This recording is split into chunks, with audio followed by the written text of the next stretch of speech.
네, 안녕하세요. 저는 오늘 이제 레이블 없이 학습하는 셀프 슈퍼바이스 러닝이랑 이제 입력으로는 그래프 구조가 들어오는 태스크에 대해서 이 어드밴스 애널리시스 앤 익스플레네이션이라는 키워드로 각각 올해 진행한 논문을 좀 소개해 드리려고 하고 있습니다.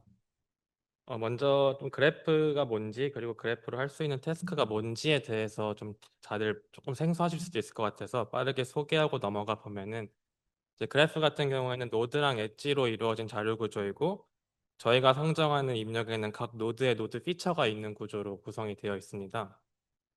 그래서 이런 그래프로 할 수 있는 태스크가 상당히 많이 있겠지만 오늘 집중하고 싶은 두 가지 태스크는 노드 클래시피케이션 태스크랑 링크 프리딕션 태스크인데요. 노드 클래시피케이션 태스크 같은 경우는 이제 V의 노드의 클래스가 뭘까를 예측하는 거로 만약에 이 그래프가 사이테이션 그래프라서 노드가 페이퍼들 논문들을 의미하고 엣지가 이 논문이 인용한 논문들의 관계를 의미하는 그런 그래프라고 했을 때 이런 어떤 논문의 토픽이 뭔지 이런 걸 예측하는 걸로 노드 클래시피케이션 연결할 수가 있을 것 같고요. 또한 한 가지 더 태스크가 링크 프리딕션인데 이런 트레이닝 그래프에서는 실제로 링크로 이어져 있지 않았지만 뭔가 예를 들어서 미래의 V 노드랑 V 페이퍼랑 K 페이퍼가 서로 연관이 매우 높아서 서로 인연관계로 추가가 될 수도 있을 것 같지 않나 이런 걸 예측하는 태스크가 링크 프리딕션 태스크인 것 같습니다. 그래서 이런 그래프 구조로 이제 저런 다운스트림 태스크를 하기 위해서 여러 가지 뉴럴 네트워크가 제한되어 오고 있는데요. 가장 대표적인 게 이제 그래프 뉴럴 네트워크 GNN인 것 같습니다. GNN 같은 경우에는 이제 결국에는 하고 싶은 말이 한 줄로 표현하면은 이웃의 정보를 잘 활용해 보자인 것 같은데요. 크게 두 가지 어그리게이트 펑션이랑 업데이트 펑션으로 이루어져 있습니다. 어그리게이트 펑션 같은 경우에는 요 그래프 예시에서 V노드의 노드 업데이트, 노드 임베딩 업데이트 하고 싶을 때 V노드의 이웃 노드인 요 5개의 이웃 노드의 임베딩을 잘 합치는 방법으로 메시지를 표현하는 게 어그리게이트 펑션이고요. 업데이트 펑션 같은 경우에는 이러한 메시지와 원래 자기 V노드의 임베딩을 잘 합쳐서 이웃 노드들이 합쳐진 임베딩을 만드는 것이 업데이트 펑션입니다. 이렇게 합쳐진 임베딩을 통해서 아까 제가 설명드린 뭐 두 가지 다운스트림 태스크에 적용할 수가 있을 것 같은데요. 그다음에 또한 이제 한 가지 키워드인 셀프 슈퍼바이스 러닝을 하기 위해서 이런 GNN도 레이블 없이 학습되는 방법론들이 많이 제한이 되어 오고 있는데요. 대표적으로 마스크 복원하는 방법론 두 개랑 컨체스티브 러닝으로 이루어질 수 있을 것 같습니다. 마스크 같은 경우에는 이제 마스크를 씌우는 부분이 엣지인지 노드 피처인지에 따라서 엣지 마스크 리컨스트럭션이랑 피처 마스크 리컨스트럭션 아닐 수 있을 것 같고 컨셉트 러닝 같은 경우에는 그래프를 잘 어그멘트해서 여러 개의 뷰들을 얻어내고 이제 적절하게 포지티브와 네거티브 관계의 이제 노드나 엣지들을 잘 정의해서 그걸 토대로 학습하는 방법이라고 생각해 주시면 될 것 같습니다. 이렇게 빠르게 그 그래프 GNN과 셀프 슈퍼바이즈 러닝에 대해서 좀 알아봤는데요.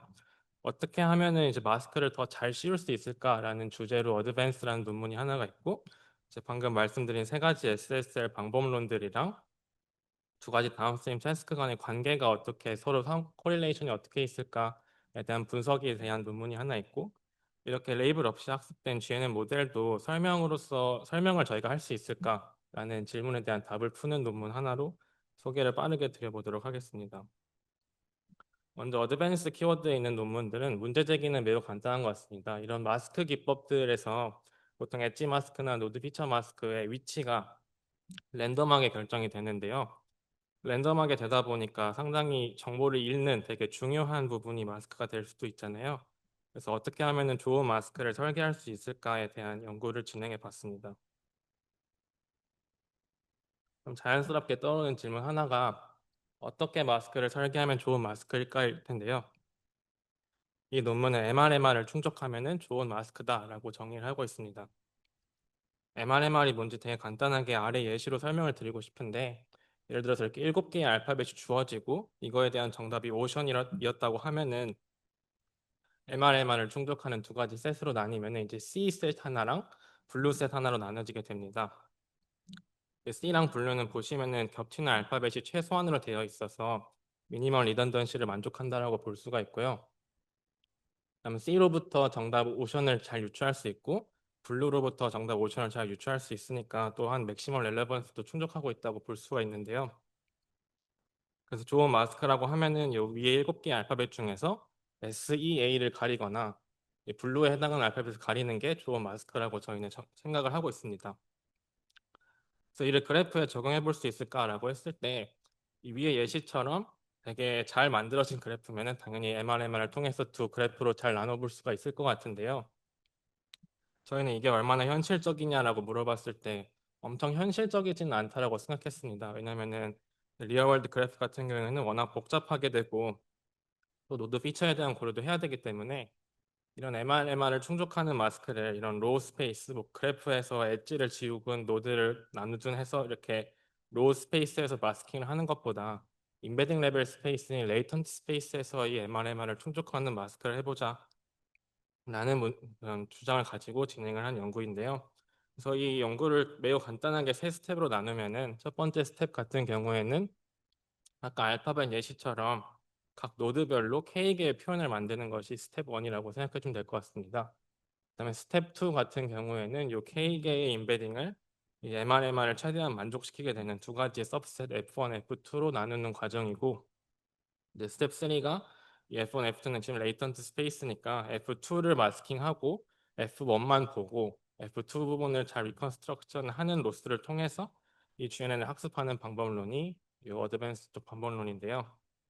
이런 식의 로스 펑션을 설계해서 제가 말씀드렸던 두 가지 태스크 노드 클래시피케이션 링크 프릭션에서 좋은 성능을 보인 것을 확인할 수 있었던 논문이었던 것 같습니다. 그럼 두 번째 분석 논문 같은 경우에는 그림에서의 오른쪽 부분을 좀 봐주시면 좋을 것 같은데요. 이 노드 클래시피케이션이라는 태스크는 이 파란색의 부분에 해당하는 엣지를 복원하는 부분이 상대적으로 성능이 낮은 반면에 링크 프릭션의 성능은 반대로 엣지 리컨스트럭션이 높은 것을 확인할 수가 있는데요. 이는 뭔가 태스크 간의 상관관계를 본 거라서 임베딩 간에도 이런 코릴레이션을 찾을 수 있을까라고 해서 이제 왼쪽에 보이는 것처럼 그래프 스무스니스라는 척도로 이걸 좀 비교를 해봤는데요. 그래프 스무스니스는 간단하게 말하면은 타겟 노드랑 이웃 노드가 얼마나 유사한지를 나타내는 척도로 유사할수록 이 그림 기준 빨간색이 된다고 봐주시면 될 것 같아요. 그래서 이런 그래프 스무스니스 척도로 봐도 비슷한 코릴레이션을 찾을 수가 있었는데 이게 왜 이런 현상이 일어났을까에 대해서 분석을 해보려고 이제 말씀드린 GNN의 가장 큰 특징은 이웃의 정보를 본다는 거잖아요. 그래서 여기 보이시는 첫 번째 왼쪽 수식 IZXS가 보통 저희가 많이 풀고자 하는 셀프 추발 러닝의 오브젝티브인데 이건 도메인을 떠나서 있는 오브젝티브라서 이 네이버 정보들이 포함이 되어 있지 않잖아요.